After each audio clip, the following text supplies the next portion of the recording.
Are you struggling with staying consistent on YouTube? This proven 4-step process will guarantee you stay consistent on YouTube. Consistency is one of the most important components to having a successful YouTube channel. Being consistent won't necessarily result in success on YouTube, but you can't have success on YouTube without being consistent. But how do you stay consistent? I mean, it seems so easy. You just come up with a schedule and you stick to it, right? Then how come so many people have problems doing it, myself included? I know that if I don't do this 4-step process I'm gonna be sharing with you today, I have trouble staying consistent. So consistency is not about coming up with a schedule and praying it'll happen for you. It's about strategically having a process that will guarantee you don't allow the business of life to get in the way and result in you missing an upload or stop posting altogether. And in this video, I'm going to share with you the 4-step process that I use with my private one-on-one YouTube coaching clients to ensure that they remain consistent with uploading throughout our coaching time together. And this is a habit that they usually keep on afterwards that serves them really well. And by the way, if you're new here, my name is Erika Vieira, and I am a YouTube channel producer and creator of the Zero to Influence YouTube Bootcamp for Women, which you can find more information about in the description, as well as my one-on-one YouTube coaching. And make sure you subscribe because I upload twice a week, Tuesdays and Fridays. And like this video if you're excited to hear the 4 steps to guarantee consistency. Step 1.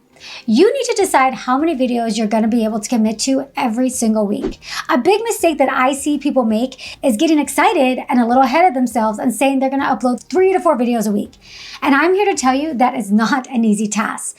And more often than not, I see people burning out from that type of schedule. Their health, their mental health, and content all suffering as a result. So come up with a schedule you can stick with and commit to it for at least 3 months. And ideally, if you're really serious about growing on YouTube, you want to have a twice a week upload schedule or more if you can handle it. The more the better, but not at the sacrifice of your mental health and quality of your content.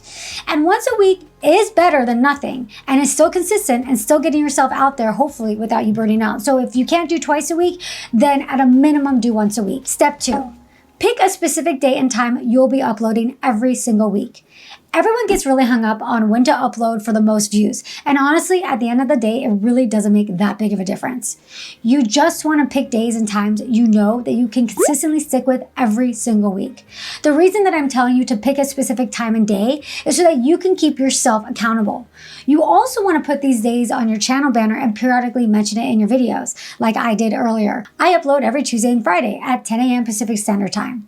That way, you're holding yourself accountable and also proclaiming it to your subscribers and potential subscribers. So hopefully you're less likely to not follow through and disappoint your subscribers. It's one thing to disappoint yourself, but it's another to disappoint the people that you want to be watching your videos. Step 3. At the end of each month, I want you to do the following. Count how many videos you'll need to create for your schedule for the next month.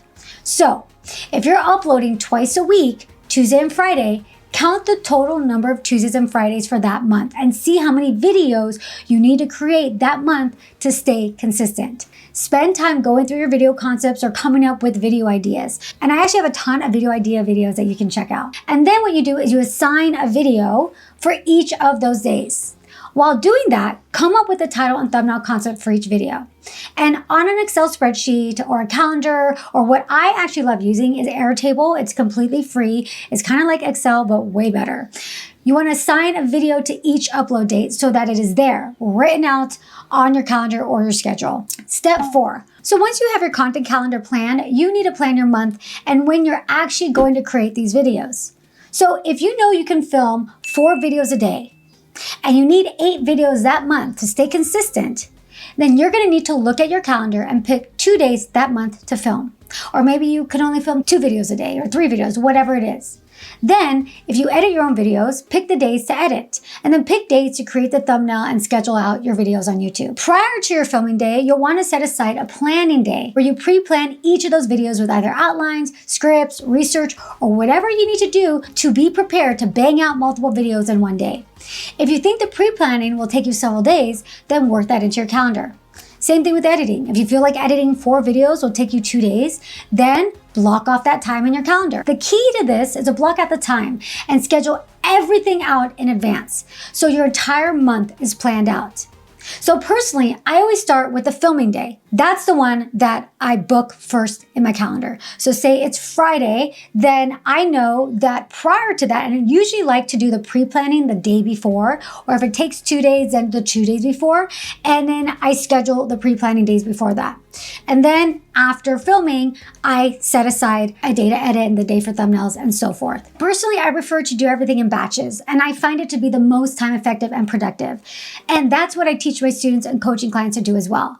Because the idea of filming something and then editing and then doing a thumbnail and then the next day setting up again, doing makeup again, it just causes a lot of unnecessary waste of time. It's much more efficient to just do the same thing. So you only have to set up to film once. You only have to put your makeup on once. You only have to open your editing software or download your videos, whatever it is. It's just so much more efficient to batch it. But batching isn't a requirement for this system. The most important thing that you're doing here is that you're scheduling out the time in advance on your calendar where you're going to be doing the work to upload these videos. All right, so to recap, here are the 4 steps. Number 1 is decide how many videos a week you can commit to. Number 2, pick your upload day time for each weekly upload and commit to that. Number 3, determine how many videos you need to create for that month and assign a video topic to each upload date. And number 4, schedule out all the work it will take to create the videos and block out that time and or days on your calendar. And so the first 2 steps is something you only need to do once. And really what you're doing repeatedly is step 3 and step 4. You're going to be doing step 3 and step 4 at the end of each month, and so that the next month is completely planned out. So this 4-step process is really to help you be more consistent, because without the proper planning, you'll allow things in your life to get in your way of your goals on YouTube. And we all have things in life that get in the way. And the difference between the people who stay consistent and those who don't is planning. That's why at the end of the month, it's so important to look ahead and evaluate your calendar for the next month so that you can anticipate any special events, vacations, medical things, kids, schedules, recitals, social events, anything that can get in the way of you being consistent. I mean, heck, a stubbed toe can get in your way if you let it. And you can do this process monthly or quarterly, really whatever works best for you. For me, I like doing it monthly because I always have things coming up last minute and I want to make sure I account for that when I plan my schedule. Quarterly is fine also. With this 4-step process, you're essentially creating an insurance policy to ensure that you always have enough content to maintain your schedule, no matter how busy life gets. Now, check out this video on consistency next. I go into detail on why consistency alone is not a strategy for growth. And make sure you like this video if you haven't done so already. And if you haven't subscribed yet, what are you waiting for? And I'll see you in the next video.